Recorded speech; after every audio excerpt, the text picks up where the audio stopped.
नमस्कार। सूजस की विशेष रिपोर्ट पे आप सभी का स्वागत करती हूँ। मैं हूँ आपके साथ निशा शर्मा।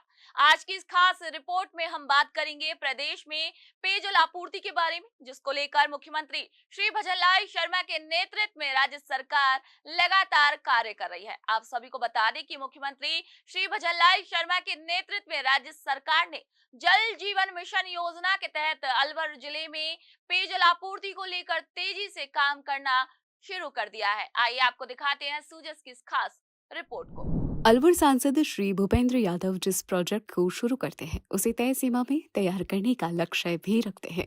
इसी के तहत अलवर के लिए लाइफलाइन मानी जाने वाली रूपा रेल नदी को पुनर्जीवित करने के लिए तेजी से प्रयास किए जा रहे हैं। रूपा रेल नदी के पुनर्जीवन की पहल न सिर्फ पर्यावरण संरक्षण की दिशा में एक सार्थक कदम है, बल्कि अलवर के निवासियों के लिए जल संकट से राहत की उम्मीद भी जगाती है। इसके लिए केंद्रीय मंत्री और अलवर सांसद श्री भूपेंद्र यादव, राजस्थान के वन मंत्री श्री संजय शर्मा और जिला कलेक्टर श्रीमती आरतिका शुक्ला पूरी संजीदगी के साथ प्रयास में जुटे हैं। इसके लिए राज्य सरकार की ओर से करीब 1.5 करोड़ रुपए का टेंडर डीपीआर बनाने के लिए जारी हो चुका है।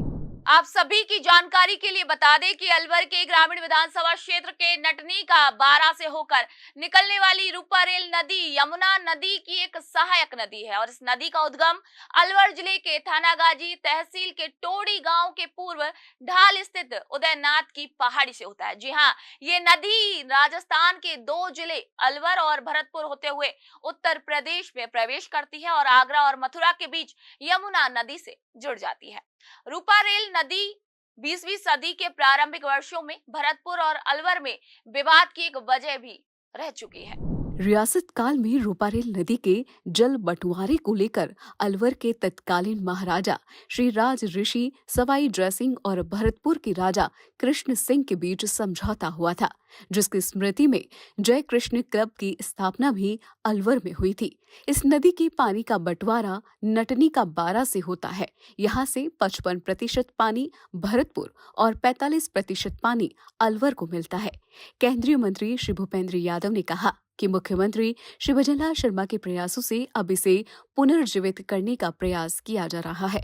हम भी चाहते हैं ये काम जल्द से जल्द पूरा हो, जिससे आसपास के क्षेत्र में पेयजल आपूर्ति सही तरीके से हो सके। रूपा रेल नदी को पुनः जीवित करने की दिशा में डीपीआर का काम नवंबर तक पूरा हो जाएगा। राज्य सरकार हर घर तक नल से जल लाने के लिए संकल्पित होकर कार्य कर रही है। जब तक इस लक्ष्य की प्राप्ति नहीं होती, हम रुकेंगे नहीं।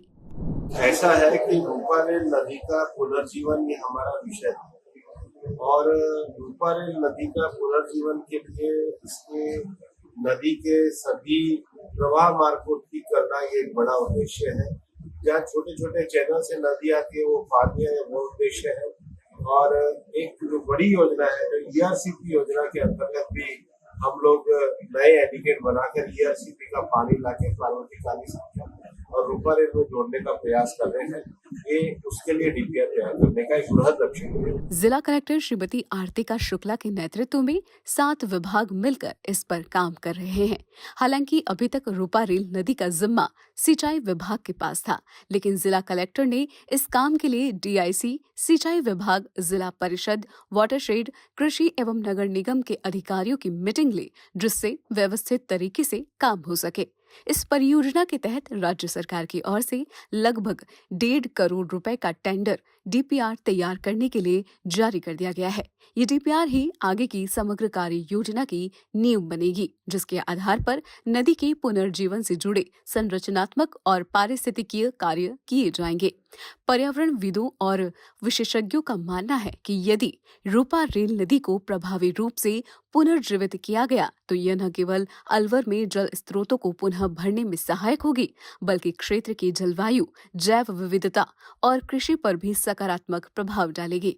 अलवर वासियों को इस परियोजना से बड़ी उम्मीदें हैं और यदि सब कुछ तय योजना के अनुसार चलता रहा तो आने वाले वर्षों में रूपा रेल नदी फिर से पूरे क्षेत्र की जल जीवन दायिनी बनकर उभरेगी। सूजस खास रिपोर्ट में फिलहाल के लिए इतना ही, पर आप सभी से मुलाकात होगी नई खबर और नई जानकारी के साथ। तब तक के लिए नमस्कार।